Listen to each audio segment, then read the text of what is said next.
Guys, അപ്പോൾ നമ്മൾ കണ്ണൂരിൽ നിന്ന് തിരിച്ചു വരുന്ന വഴിക്ക് ഒരു ചായക്കടയിൽ കയറിയിട്ടുണ്ടായിരുന്നു. നമ്മുടെ കണ്ണൂർ സ്പെഷ്യൽ ആയിട്ടുള്ള കുറച്ച് ഐറ്റംസ് ഒക്കെ ആയിട്ട് ക്യാരറ്റ് പോളയും ചിക്കൻ അടയും പിന്നെ കിളിക്കൂടും, അങ്ങനെ വെറൈറ്റി ആയിട്ടുള്ള കുറച്ച് ഐറ്റംസ്. ക്യാരറ്റ് പോള എനിക്ക് ഓക്കെ ആയിട്ട് തോന്നി. പിന്നെ ഇതും വലിയ കുഴപ്പമില്ലായിരുന്നു, എല്ലാം ഒരു ആവറേജ് ടേസ്റ്റ് ഒക്കെ ആയിരുന്നേ. അപ്പോൾ അതൊക്കെ ഞങ്ങൾ രാത്രി നേരെ കോഴിക്കോട് ബീച്ചിലേക്കാണ് കേട്ടോ വന്നേ. കോഴിക്കോട് വന്നിട്ട് കോഴിക്കോട് ബീച്ച് കാണാൻ പോകുന്നത് എങ്ങനെയാ? എൻ്റെ ഫസ്റ്റ് ടൈം ആണ് കേട്ടോ കോഴിക്കോട് ബീച്ചിലേക്ക്. അവിടെ വന്നാൽ ഈ വെറൈറ്റീസ് എല്ലാം ട്രൈ ചെയ്യണമെന്ന് കുറേ നാളത്തെ ആഗ്രഹമായിരുന്നു. അങ്ങനെ കൂന്തലും കല്ലുമ്മക്കായും നിറച്ചതും കാടമുട്ട മസാലയും പിന്നെ നമ്മുടെ പ്രോൺസിന്റെ ഒരു ഫ്രൈയും അതെല്ലാം കഴിച്ചു കേട്ടോ.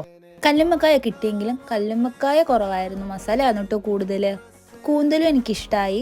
പ്രോൺസ് എന്ന് പറയുമ്പോൾ ലൈറ്റ് മസാലയാണ്, നമുക്ക് കഴിക്കാൻ നല്ല ഫ്ലേവർ ആയിട്ട് കിട്ടുന്നുണ്ടായിരുന്നു കേട്ടോ. അങ്ങനെ ഒരുവിധം അവിടുത്തെ ഐറ്റംസ് എല്ലാം ഞങ്ങൾ ട്രൈ ചെയ്തു. പിന്നെ അടുത്ത സെക്ഷൻ എന്ന് പറയുന്നത് ഉപ്പിലിട്ടായിരുന്നു.